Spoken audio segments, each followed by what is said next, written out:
Welcome back, guys. Thanks for joining me for another beer review. Right, we are heading off to one of the machines again. It's the Heineken Blade over there.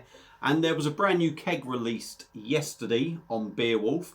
It's Strongbow Dark Fruits coming in at 4%. Now, there's been a little bit of controversy, shall we say, over this. Some people are angry because it's been released. Some people... Well, there'll be an awful lot of people that'll be happy about it because these beers are voted for to be released on a Beerwolf Facebook page or something. So yeah, there's a bit of controversy over this. A lot of people didn't want it. A lot of people have wanted it. It's been released. A lot of people aren't happy. A lot of people are happy. But at the end of the day, it's been released. It's out, and I'm here to review it. So I ordered myself a keg along with a keg of beer and Messina. I wasn't a huge, well, I wouldn't say I wasn't a huge fan of it when I did review it, if I'm totally honest. But I just fancied something different, so I just thought I'm going to order that with it anyway. So obviously that won't be coming up for a review because I've already done it. But the dark fruits is in the machine. If I quickly turn that around, as you can see there, we got the dark fruits in there. So it come in at £33.99 for an 8-litre keg. First impressions for me is that is quite expensive, bearing in mind what you can buy the cans for. You know, it's 16 500ml cans. Yeah, granted, most cans are 440ml these days, but it still works out a lot more expensive, I think. I will be doing a comparison between the cans. I will pick some cans up and do a comparison between the keg and the cans, just to see if we can sort of work out if the keg is actually a better drink, and is it worth that little bit extra maybe. But until then, we're just going to review Strongbow Dark Fruits. It's coming in at 4%. Surprisingly enough, I don't have a dark fruits glass, but I do have an Orchard Thieves cider glass, so I never thought I'd be reviewing it, to be honest, on a machine, so I didn't think about really having the glass. But hey ho, doesn't matter. It's a cider glass, so any second now, I'm going to pause this video. We're going to go over there, do a video with a pour, like that's going to be exciting. It's a cider, I know. Then we'll come back and we'll take the review from there. So let's get going. So first beer out of the machine, not poured one yet. I mean, being lively isn't going to make a blind bit of difference because no doubt that fizz is just going to come up and disappear. So let's get cracking, get a beer poured and see what we get. Will be interesting to see if this is any different from the can. I mean, hopefully it will be. And I'm actually hoping it will be quite nice as well. So I've got a long day in the garden tomorrow, so if I'm going to be sweating my nicky-nacky doos off, I wouldn't think it's going to quench my thirst and go down easily. So, cider in a glass. Look at that. To me, a cider keeping a head is not something I expect. Yeah, the head was more or less at the top. It was pretty much a finger and a half ahead. There's about half a finger of a head now. It's got plenty of carbonation in it, but it doesn't look like it's too wild in carbonation. If you can see that. There is a lot in there, but I mean, this is a nucleated glass. You expect to see a bit. It's the first one out the tap. It's cherry, blackcurrant, strawberry, raspberry, blackberry in colour, as you'd expect. The head is going down slightly now. Carbonation's still going up. So let's dive in with the nose and see what we get. Before we get going, I've got to admit, for me, a cider should be a cider. It should be, I mean, this is a cider, and it is a cider. But for me, a cider should be apple. A cider just says apples. I tend to find with these you don't tend to get the apples, but hey ho, let's go in anyway with the nose, see what we get. Rambling on. And yeah, it smells like a Ribena. It's blackcurrant, it's raspberry, it's strawberry, it's, you know, it's that typical dark fruit sort of aroma. It smells a little bit like an Alco pub. But saying that, it don't smell horrible. It does smell quite sweet. It smells like quite a, what are they called? Double concentrated kind of blackcurrant juice. or summer fruit juice if you like. But it smells alright. So let's stop waffling. Let's dive in and give it a try. Cheers.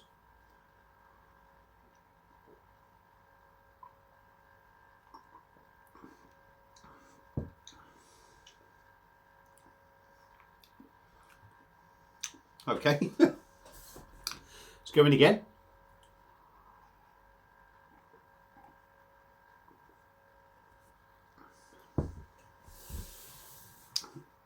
Believe it or not, it feels like it has quite a nice body.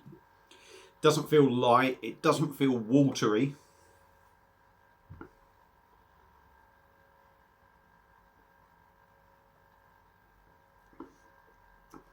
The carbonation is nice in it actually.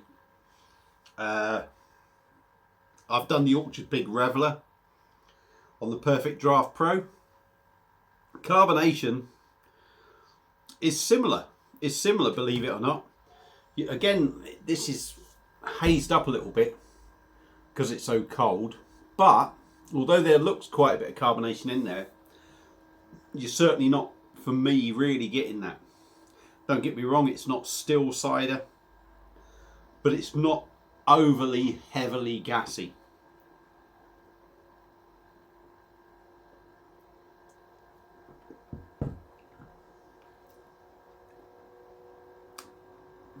Mouth feels quite nice, smooth to drink really. Taste wise, I mean, this is going to be obvious, isn't it?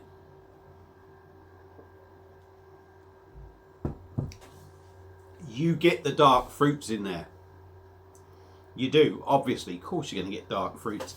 It's a dark fruit cider. You need to get that dark fruit. If it's not in there, people are going to say something. But I will say, behind that dark fruits, you do get the apple. You do get the feeling that this is a cider. And I'm quite surprised. It'll be interesting to try the canned version of this, because at the moment, I'm reasonably impressed with what's on the blade. Dark fruits. You do get the apple in the background. 4%, you don't get that obviously.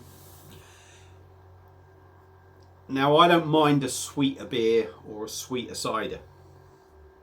I do prefer a drier cider personally. I do like the dryness of a cider. It does work well. That is why a cider is so good. Once they start adding the flavourings, if you like, or even real fruit, I'm guessing it's got to be flavourings in it. I can't imagine this is going to be sort of, you know, well, you know what I'm trying to say, didn't you? It does add a sweetness to it.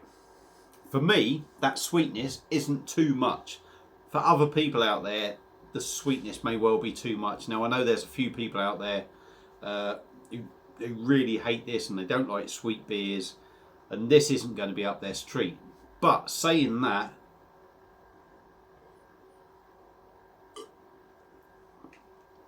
I've had many beers that have been a lot sweeter than that. It's refreshing. It's maybe not as crisp as a full-blown sort of apple cider. I do think you get that big crispness from just a plain old apple cider, especially when it's dry as well. It really gives you that crispness. This doesn't have the crispness of a plain old apple cider, but it is refreshing. It wets the whistle. It goes down a treat. And although it's never going to be the greatest cider in the world, I've got to admit I'm quite enjoying it. I've got a long day in the garden tomorrow and Sunday. Fingers crossed if the weather stays good. And it wouldn't surprise me, it genuinely wouldn't surprise me if by the time Monday morning comes that there is going to be any left in that keg. So for me, Strongbow dark fruits on the blade, I've got to admit I quite enjoy. I've quite enjoyed that. It's not going to be to everyone's cup of tea. If you like ciders, if you're not a cider drinker, it's not going to be up your street, is it? If you like ciders, this might actually surprise you. It's not too acidic either. It seems a little bit less acidic, I would say, than the apple robber, or apple robber, as it's translated, the orchard thieves, if you like. Excuse me. Yeah, it doesn't feel as acidic. But saying that, that's the first pint. The gas is coming up now. After 4, 5, 6 pints, you may well notice that acidity.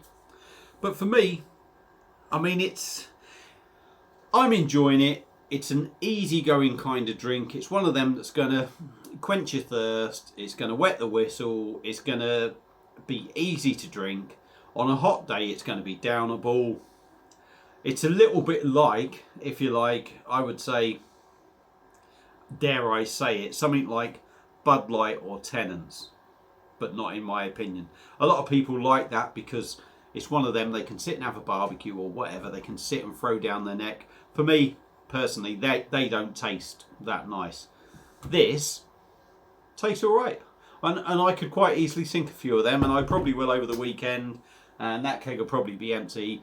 And that's it, really. So that's my review of this. I will be picking up some cans, like I say, to do a comparison. Then we'll look into see whether it's really worth the money. But at the moment, you're sort of getting 14 official pints for 34 quid. I mean, yeah, you can pick it up £2 a pint in some places. So it is coming in a little bit dearer. But I try and look at it at 500ml glasses, 16, 32. It's coming in just over £2. It's still stayed in line with any pubs, I would imagine. I know Weatherspoons or something, sometimes they do it for £2 a pint. But at the moment, as somebody sitting at home with a draft machine, I'm not going to say that's overly expensive until I review it with a can. So we will see then, and then I can give an honest opinion how much difference there is in the beer and all this, that and the other. And then we can take that sort of thing from there. But for now, I'll recommend it. No doubt a lot of you out there will like it. If you've had it before on the blade, which I highly, well, you may well have. I'll be surprised if you've had it necessarily before I have on the blade, but you may well have. But if you've had it before on the blade, let me know what you think. Feel free to comment, feel free to subscribe. Thank you all for watching. I've rambled on for fucking 13 minutes. So you deserve a break. I'll see you on my next one. Cheers.